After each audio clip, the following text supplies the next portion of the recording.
नमस्कार student. Last lecture में हमने जीनर डायोड के बारे में स्टडी किया था और जीनर डायोड के लिए कुछ एक यूजफुल चीज़ों के बारे में हमने पढ़ लिया था। लाइक जैसे जीनर डायोड का सैम्पल क्या होता है, कंस्ट्रक्शन कैसी होती है, उसकी जो जीनर डायोड के केस में आपके पास डिप्लीशन रीजन में क्या क्या चेंज होता है, उनकी वर्किंग में क्या चेंज होता है नॉर्मल डायोड के कंपैरिजन में। रिवर्स बाइसिंग पे जीनर डायोड अपने काम करते हैं और जहाँ से जो करंट इनका स्टार्ट होता है ब्रेकडाउन जो भी जिसको कहते हैं, जिसको हम जीनर करंट भी बोलते हैं, इसके बारे में हमने स्टडी किया था। जीनर ब्रेकडाउन बोलते हैं मेनली इसको, और वो कम वोल्ट पे ज़्यादा इलेक्ट्रिक फील्ड इंटेंसिटी उसके केस में प्रोड्यूस होती है।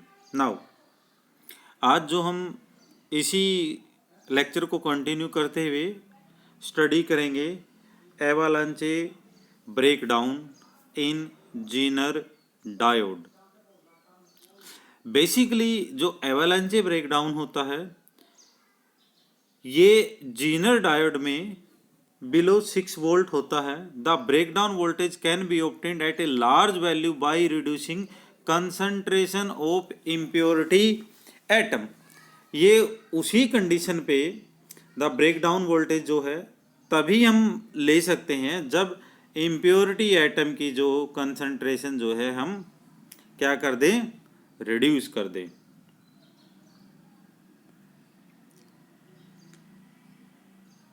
We know that a very little amount of current flow in reverse bias, इसका हमें पहले से पता होता है कि रिवर्स बायस में कम करंट होता है। और ये जो कम करंट क्यों होता है, this current with the chance of minority charge career, जैसे हम यूं कह सकते हैं इसको, अगर आपके पास पी टाइप सेमीकंडक्टर है तो माइनॉरिटी उसमें क्या होंगे, इलेक्ट्रॉन होंगे। एन टाइप है तो उसमें माइनॉरिटी क्या होंगे, होल। तो इसका मतलब जो उसमें कम करंट फ्लो होगा उस कंडीशन में होगा, किसकी कंडीशन में, जो minority charge carrier P N junction diode में फ्लो करते हैं। Now the width of depletion region is large when impurity concentration is less। अगर आपने impurity को कम कर दिया है उस कंडीशन में जो आपके पास डिप्लीशन रीजन है, जो जीनर डायोड में रिड्यूस हो जाता था, तो यहाँ पे इन केस अगर आप इम्प्योरिटी को कम करेंगे तो डिप्लीशन रीजन की विड्थ जो है वो इंक्रीज हो जाएगी। यूं कह लीजिए कि एक दूसरे के इन्वर्सली होंगे इस कंडीशन में। When reverse bias voltage is applied, मतलब आपने P को रिवर्स बायस करना, नेगेटिव दे दिया, और Q को N को आपने पॉजिटिव दे दिया, तो एक्सेलरेट हो जाएंगे आपके पास क्या, इलेक्ट्रॉन एंड होल। रिजल्ट क्या मिलेगा आपको उस कंडीशन में, the result in collision of intrinsic particle that is electron and hole with the bound electron, जो बाउंड हो चुके हैं जंक्शन के across in the depletion region with the increase of reverse bias voltage, acceleration of electron and hole also increase।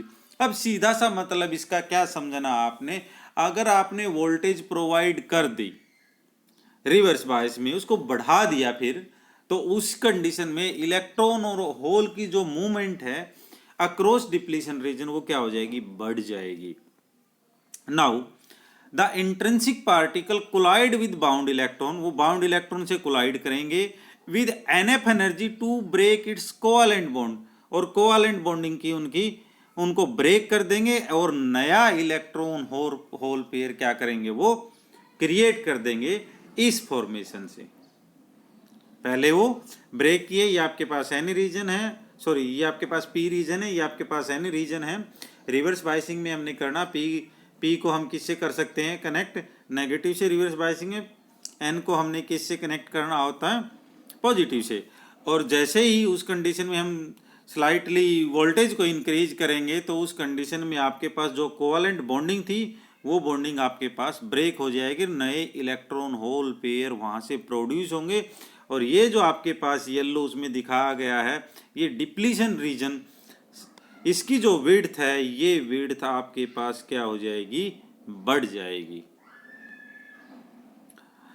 Collision of electron with the atom create electron hole pair. This newly created electron also get accelerated due to electric field and break many more covalent bond to further create more electron hole pair. ज़्यादा electron hole pair को फिर वो create करेंगे। इसका मतलब क्या है, actual में जो जैसे जैसे स्टेप रिपीट होगा तो जो कैरियर है, कैरियर का मतलब जो आपके पास चार्ज कैरियर है वो चार्ज कैरियर आपके पास बढ़ जाएंगे। और बढ़ जाएंगे तो इसका मतलब क्या होगा, आपके पास रिवर्स जो करंट होगा वो क्या हो जाएगा, इंक्रीज हो जाएगा।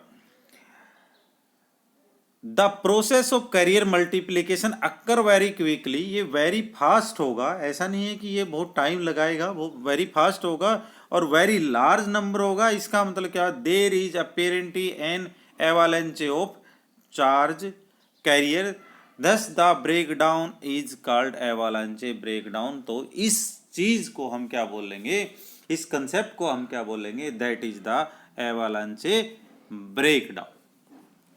ठीक है,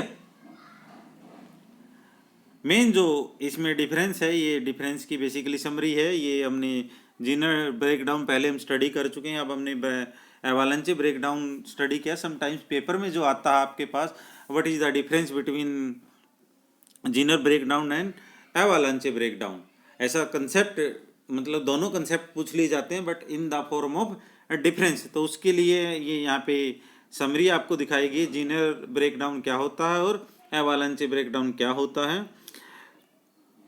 तो इनमें कुछ एक मेन से डिफरेंस यहाँ पे लिखे हैं। तो जैसे जो जीनर ब्रेकडाउन होता है यहाँ पर हैविली डोप्ड होता है, नैरो डिप्लीशन रीजन होता है। और एवालांचे ब्रेकडाउन में हमने इम्प्योरिटी को ऐड कर दिया तो इसका मतलब वो लाइटली डोप्ड हो जाएगा, डिप्लीशन लेयर आपके पास बढ़ जाएगा। ब्रेकडाउन वोल्टेज, जो जीनर ब्रेकडाउन वोल्टेज जो होती है वो स्ट्रॉन्ग इलेक्ट्रिक फील्ड और नैरो लेयर, बट यहाँ पे ऐसा नहीं होगा, इलेक्ट्रिक फील्ड स्ट्रॉन्ग नहीं होगा।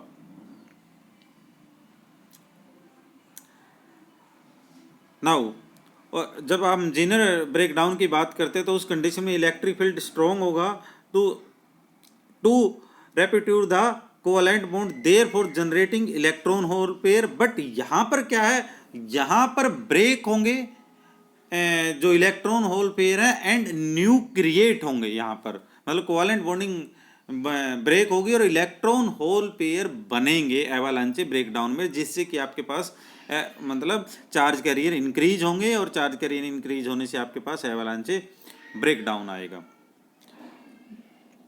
Now Zener diode exhibit negative temperature coefficient. Zener diode के अंदर ये एक स्पेशल पॉइंट है, इसकी अभी हमने स्टडी नहीं की है, इसको एट प्रेजेंट ऐसे रिमेंबर रखिए, नेगेटिव टेम्परेचर कोफिशिएंट होता है जीनर डायोड के पास, और एवालांचे ब्रेकडाउन में पॉजिटिव टेम्परेचर कोफिशिएंट होता है। इसका मतलब ये होता है जीनर डायोड में breakdown voltage decrease as temperature increase, मतलब ब्रेकडाउन वोल्टेज को जैसे आप कम करेंगे तो टेम्परेचर वहाँ पे जीनर डायोड के इनसाइड में बढ़ जाएगा। बट एवालांचे जब आपके पास ब्रेकडाउन होगा उस कंडीशन में ब्रेकडाउन वोल्टेज को अगर आप बढ़ाएंगे तो इंक्रीज इन टेम्परेचर रहेगा।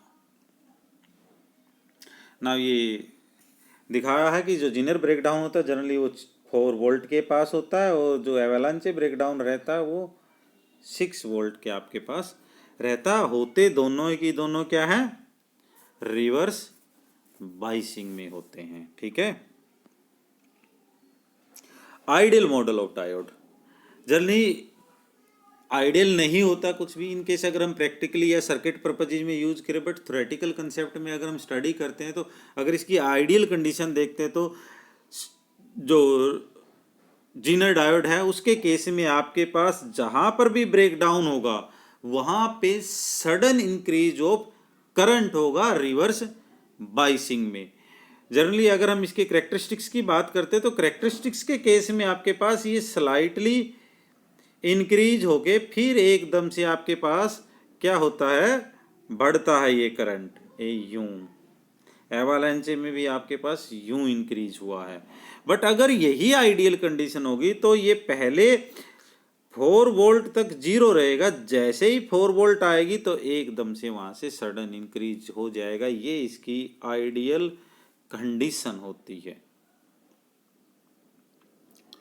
प्रैक्टिकली जो वे होता है इसका, अगर हमने इसमें जो इम्पीडेंस जीनर डायोड का जो लास्ट लेक्चर में हमने डिस्कस किया था, जिसको हमने जेड से डिनोट किया था, उसको अगर आपने निकालना हो तो इस फॉर्मेशन से निकालते हैं। जो पीछे आपको दिखाया गया था, 2 वोल्टेज के बारे में बताया था हमने, ये जीनर टेस्ट करंट और जीनर मैक्सिमम करंट।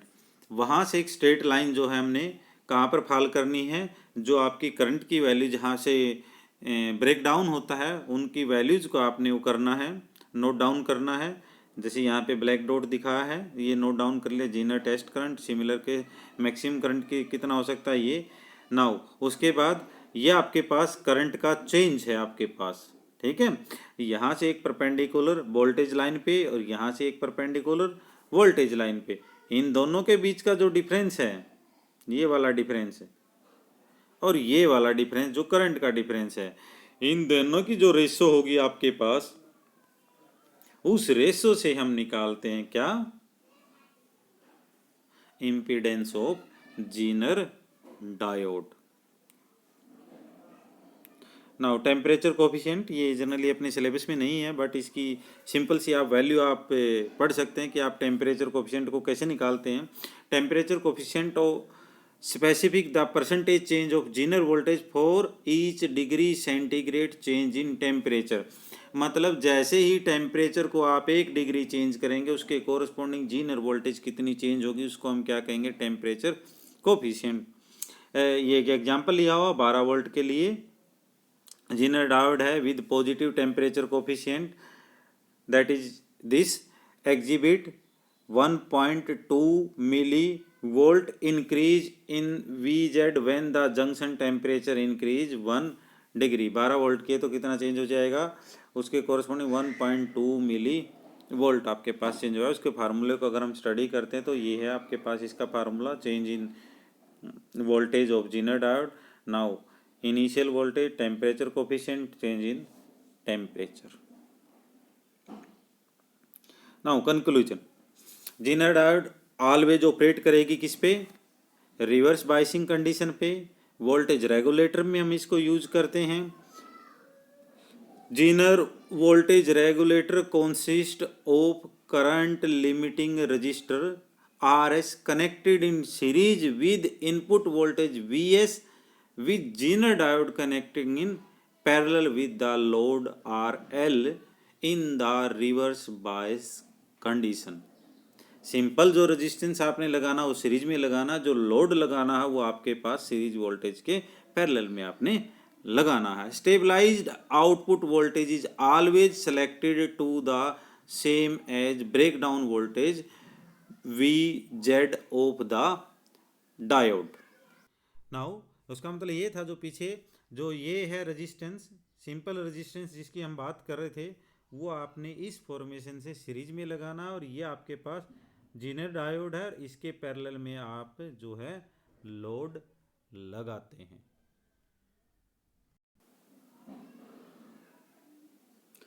ये यूजफुल सैम्पल एंड इमेज हैं आपके पास।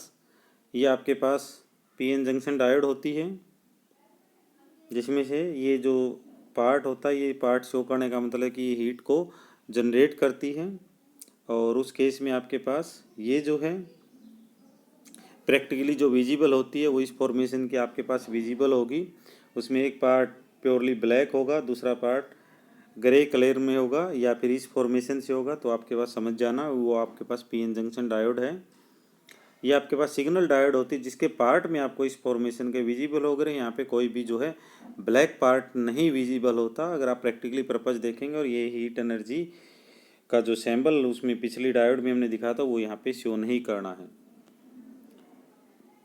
जिनर डायोड में आपके पास जो एन वाला पार्ट है ये थोड़ा सा स्लाइटली टिल्ट आपने करना होगा, जो generally simple PN junction diode में आप स्टेट दिखाते हैं। ये पावर डायोड है, generally rectifying power supply circuit में हम इसको यूज करते हैं। ये इसका सैम्बल होता है।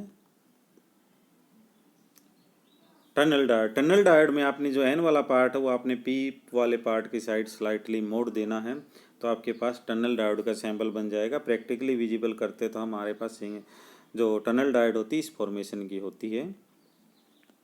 ऑसिलेटर सर्किट में जनरली हम यूज करते हैं। वरेक्टर डायोड जो है ये डायोड प्लस में वेरिएबल कैपेसिटर होता है, जिसको हम कंबाइंड करते हैं, तो उसका सैम्बल ये होगा और उसको प्रैक्टिकली विजिबल हम इस फॉर्मेशन से करते हैं। ट्यून सर्किट में यूज करते हैं। जो फोटो डायोड होती है, जो आपने रेडिएशन को बाहर की साइड दिखाया तो उस रेडिएशन को आपने अंदर की साइड करना होगा। अब सैम्बल जब भी आप पीएन जंक्शन फोटो डायोड का बनाएंगे तो इस फॉर्मेशन का होगा। प्रैक्टिकली ये विजिबल इस फॉर्मेशन से होगी। जनरली ये स्ट्रीट लाइट और इनमें यूज होते हैं, जो ऑटोमेटिक स्विच के लिए स्विच की तरह काम करते हैं। ये आपके पास लेजर डायोड होती है। इसमें से आपके पास जो हीट ना निकल रही है, ना ये हीट को इंसाइड कर रही है, बल्कि ये लाइट को प्रोड्यूस करती है as coherent. Thank you student. आज के लिए हम इतना ही डिस्कस करेंगे, बाकी नेक्स्ट लेक्चर में हम डिस्कस करेंगे।